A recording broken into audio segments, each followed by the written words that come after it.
Welcome into the latest edition of Extra Time. We have Frank Leboeuf, Stewart Robson and Craig Burley here in the studio to answer your questions tonight. I'm trying to do my Stevie impression.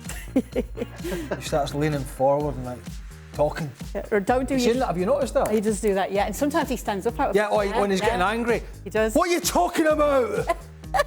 Yesterday, though, it was pick on Xhaka because I don't know if you saw his juggling skills. No, I didn't see it. I don't know if I used the word skills lightly. Oh, did he? Yeah. Was he abysmal? Wasn't great. Xhaka? I mean, you could tell he was a goalkeeper. Let's just say that, shall we? Well, that's the whole... I've been saying this for a while. That's why they sent him in goals.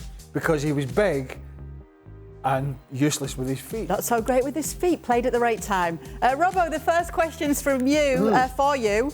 It's from Ezzy. I feel like you want to say something there about Xhaka. No, I'm not going to say anything about Xhaka and his Maserati. Don't worry about that. He got enough flack last night. OK, Robbo, should Barca be criticised for their transfer window already? They've spent 55 million on Ferran Torres when they have an abundance of attacking talent coming out of La Masia, and while their defence is decrepit. Well, yeah, I suppose you could criticise their policy at the moment. Ferran Torres, I think, will be a good signing for them. I think Xavi wants to get the whole of the Spanish young team at some point. So Ferran Torres is in the Spanish side. Yes, they need reinforcements defensively, so they should have done that. But they've got a lot of good young players coming through, and I think Ferran Torres will add to that. So Barcelona, maybe in 4 or 5 years' time, will be the top side again in Spain. Oh, big statement. Like it. All right. Riley, the big golden doodle's in. Big golden doodle's on. He's on most days, the big golden doodle. He absolutely is. Frank, will Lukaku be a Chelsea player next season? I hope so, yeah. I think that he didn't lose his talent, and what he showed last season with Inter and what he showed during the beginning of the season is not gone away, and so I'm pretty confident he's going to stay. Chelsea paid a crazy amount of money to hire him, and I don't see any other club, paying for 100 million plus, for him. So I think he's going to stay, and he wants to prove that finally he can be successful with Chelsea. All right. No, I think it depends how the season ends. And how much power Tuchel has at the end of the season, which he obviously had a fair amount last summer after the good. If he's there at the end of the season. Well, that's what I mean. After the good turnaround in the Champions League win, I think come the end of the season, depending on what Tuchel's position is and the league position, will probably depend. Then Lukaku's future will probably depend on that. I'm kind of 50-50 on it. All right, so you're 50-50 on it. Frank says he hopes so. Robbo, could you weigh in on Lukaku's future? Will he be at Chelsea next season? Like Frank, I hope so, because the alternatives for Tuchel, Timo Werner is not playing particularly well. I'm not a great fan at the moment of Havertz. So who else would be in that centre-forward position that could go and do a better job? They need to get the best out of Lukaku, and if they get the best out of Lukaku, Chelsea will rise up the table once again and be a real force. All right. Gents, I'll start with you, Craig. Which of your past teammates was the most temperamental?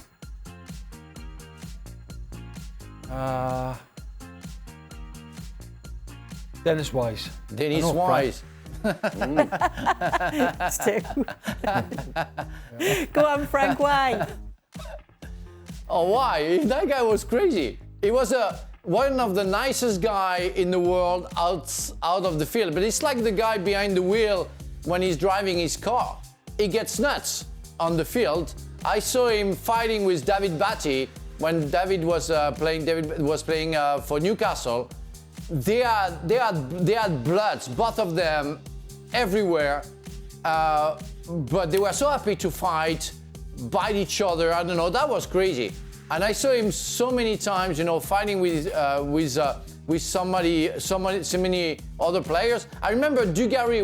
We played a friendly game against Milan, AC Milan, in San Siro, and Dennis Wise was keeping on tackling everybody. And Dugarry came and said, hey, can you tell him to stop tackling, like crazy tackle like he's in the Premier League, He had to slow down, cheer up a little bit. It's only a friendly game. That's not Dennis. Dennis was playing his life. He was playing his life every time. I remember seeing him. You could see that he'd nipped a player and helping him up if there'd been a foul, and the player would lash out. That's what he does. He used to pull the hairs in the back of the legs. I mean, it gives you a little nip, or he'd nip them or pull the hairs in the back of his leg. The reason I took a little bit of time to think about it, because Dennis was the first name that came to mind, and then I quickly scrolled through all the other teammates to see if there were anybody as nuts as him, and the answer was no. So I kind of did a quick formulaic decision there. But one of the things, I remember there was a fight, I shouldn't be talking about fighting, but there was a bit of a scrap at the training ground before Frank was there. And it was Erling Jonsson, who's a very big Norwegian, as Jan will tell you, and Kerry Dixon, who's also a big fella, nice fella, but can also handle himself. And things got a bit heated, and those two were going to have a fight, and Dennis Wise jumped on Erling's back right, and put his arms around his neck, right, because he was Kerry's mate, and Erling, it was as if he wasn't there. Erling just kept ploughing forward with this guy on his back, and he's pulling he's trying to pull Erling.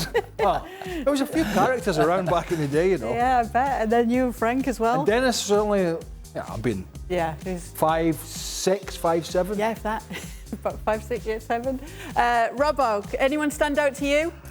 Well, I was thinking while Craig was talking, enjoying the story, of course, but I was having a think, and I would say Tony Woodcock at Arsenal for a different sort of reason. He was moody and temperamental. When things were going his way, he loved football. If he turned up and you could saw his face and he was miserable and he didn't like training, he didn't like anybody in the team, no one was passing him the ball, we were making the wrong runs for him, he could be very moody. They called him Albert Tatlock, which was a character in Coronation Street who was always miserable and moody. That was Tony Woodcock. Coronation Street, an English soap opera that's been running for a long time for those of you who don't know. Frank, how will Ousmane Dembele be a good fit in the Premier League given his injury track record and the very physical nature of the English game? Allow me to have some doubts, even if I find the player so talented, but as you said, you know, he's been so many times injured, and for different reasons, but so many times injured, you know, during his Barcelona campaign, that I have doubt that he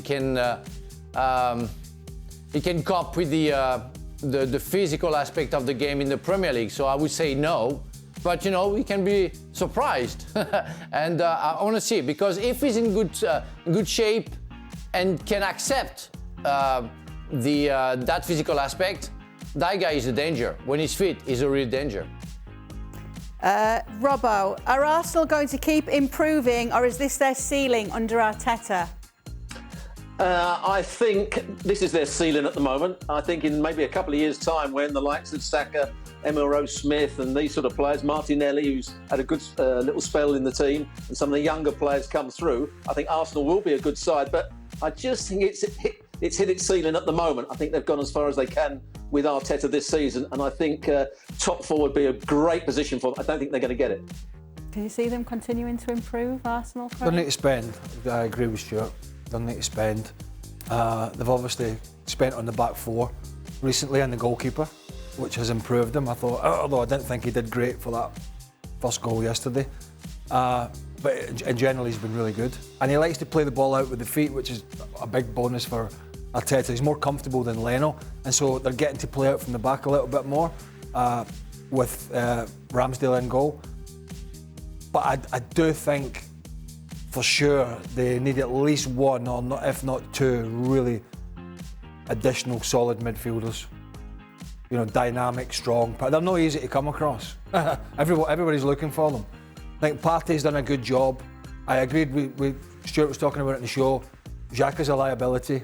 Was a liability when he was in the Bundesliga before Arsenal signed him. I think he might have been the most booked player over there at one point.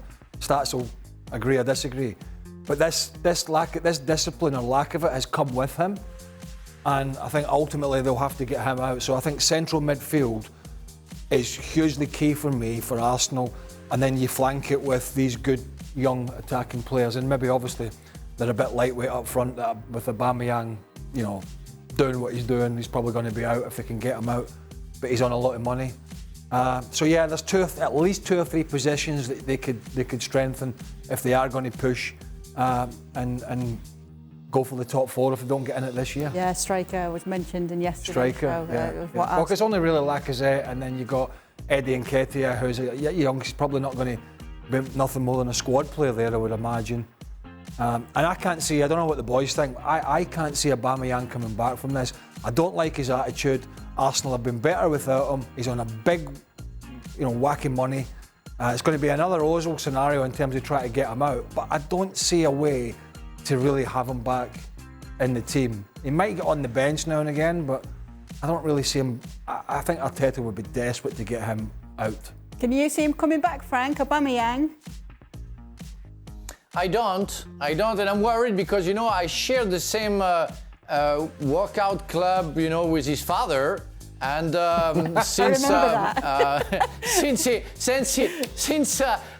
had some problems, I didn't see the father, so I think he's looking for maybe another club for him, maybe.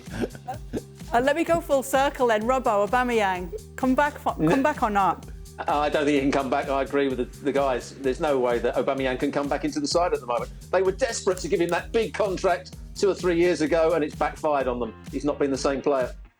All right, Stuart, the next one's for you. Who is the League Cup more important to win for? Jurgen Klopp or Thomas Tuchel? I would say at the moment Thomas Tuchel. I mean, it's neither. It's not a cup that either manager would say, right, that's going to. I'm not going to be judged on that. But I think Thomas Tuchel, just the way Chelsea are playing at the moment, they've been on a bit of a lull in recent weeks in the Premier League. They're certainly not going to win the Premier League now. So I think he needs to win a cup. And I think Chelsea have got every chance against Liverpool, because I'm not sure that Liverpool will always play their strongest side. Lastly, and I don't agree with that. Go on then, Frank. Excuse me, Kay. I don't agree with that, because we're going to know at the end of the season. Maybe it's very important for both of them, because imagine Chelsea wins and Liverpool finishes second in the Premier League, doesn't win the Champions League and doesn't win the FA Cup. So Liverpool will win nothing, where they could have had the League Cup. So I think it's. But Klopp won't be under pressure. Whereas Thomas Tuchel will be under pressure if Chelsea don't win anything. I think Klopp's kind of got godlike status at the moment on Merseyside. So unless they were in a relegation battle, I don't think anybody would really bat an eyelid. He's got so much money in the bank from the job he's done there. And I think just because Thomas Tuchel's been there a shorter period of time, and then you look at the ownership and the expectations and the history of hiring, firing, doesn't matter who it is, doesn't matter how much it's going to cost. If he wants change, it's change. And so I think Thomas Tuchel, it's more important to, because Jurgen Klopp, win the league or not, he's still walking on water. I didn't say that I didn't agree with Robo, because I think he's right. I just say that Klopp and the Liverpool fan will be very, very disappointed if they have nothing at the end of the season. That's it. Yeah, for sure. Absolutely. For sure, oh yeah. All right. Lastly, I'll ask you all. I'll start with you, Robbo. When you were playing, how did you shut out from football? So how did you unwind and put football out of your head? Well, I was a bit naughty, because I used to play cricket sometimes on a Sunday after I played on a Saturday and then I used to play on an indoor league on a Sunday, which probably wasn't the right thing to do at the time. But people played football and cricket professionally just at the start of my career, and I enjoyed cricket. So that's what I used to do. Robbo, were you allowed to play cricket? I know in your contracts there were things like you weren't allowed to ski or go on motorbikes. Was cricket in there? Cricket wasn't in there, and I was very careful with the way I played. I didn't bowl at 100 miles an hour. I did most of the batting, it was a shortened version of the game. So we used to go and play indoor cricket on a Sunday, and it was 10 overs a side. So it never affected you, and you were never injured? I'm not so sure about that. Not that I would admit to. I used to play cricket, and it was a bit strange from a Scotsman, but I didn't know how to play cricket. But Kevin Hitchcock, who was the goalkeeper at Chelsea, and he was my best man, used to love cricket. He was a very good cricketer, amateur, in an amateur parlance, and he played for the local team Kodak in Hemel Hempstead. And every now and again they'd be short of numbers. Get yourself along. What was your strength, batting or bowling? Well, I've got a decent hand-eye coordination from golf, but it's a different kind of skill set. Right. So they used to put me last come out bat. And I said, OK, I'll come out and have a bash at a few. And I used to sit at the bar and have a couple of beers. And unfortunately, if they'd been batting quite well that day, it took a while for me to come out. Okay, let me tell it. He was third man at both ends, if you know what that means.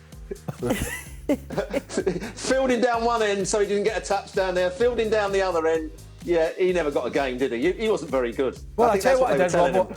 I tell you what I did. There was an older guy bowling for this opposition team. And this is true. He was very experienced, you could tell. And I came in, all the gear on, right? And he bowled his first one and I batted it straight down, bosh, right over his head for 4, right? I made him angry. The next one he bowled at me, I never even saw it. It bounced and fizzed past my chin. I was like, so the next one I was like, I'm out of here. I really annoyed him. Oh my God. And then we used to go to the indoor cricket practice. I don't know if anybody, if you're watching this and you're familiar with cricket, you got somebody doesn't bowl. What do you call those things, Robbo? The bowling machine. The bowling machine. The bowling machine. Now you can put this bowling machine to bounce it as short, as long, and as fast and hard as you want. I mean, 100 mile an hour, this thing will go. Oh, Jesus God. I mean, it's almost taking your head off. People don't realise it's a dangerous game. Frank, have you got any idea what we're talking about, Frank? Not at all. I used to watch. I tried to understand even the scoring. I couldn't get. I don't know the rules. I don't know the scoring. At the time, it was a 5 international game, where 5 days game. And I say, well, it's too long for me. No. I had a very nice story about what I was doing to shut out from football. But it was about, because I became single. But it wasn't not as funny as the guy just mentioned about cricket. Okay, yeah. So we're going to finish with that. We should hear acting. You weren't acting then, Frank, were you? Yes, I started, and I got divorced, so I started to get single. So I had a very nice, interesting life. But that aside, Frank, did the acting help you escape from thinking about the game? Yes. I had to digest. I was really fed up with football, so yeah, it helped me a lot. Okay, so cricket acting. Oh, cricket. I once went to a NatWest semi-final between Surrey and Essex at the Oval, again with Hitchie, and there's a couple of Australian internationals bowling for them. Brendan Julian, I think his name was. Oh, holy smokes. I used to say to Hitchie, where'd that ball go? We only stand. I couldn't even see it being bowled. It was coming down that fast. Did you get involved and do all the... No, I was going to the bar. Well, that's definitely getting involved at a cricket match. Anyway, thanks so much for your questions. Thanks, guys, Brendan for answering Julian. them and for telling us all about cricket. If you don't know about cricket, don't worry, you're not alone. ESPN FC, available every single day. Make sure you join us 7 days a week. Well, thank you very much for watching ESPN on YouTube. For more sports highlights and analysis, be sure to download the ESPN app. And for live streaming, premium content, and let's not forget as well, ESPN FC 7 days a week. Subscribe to ESPN Plus.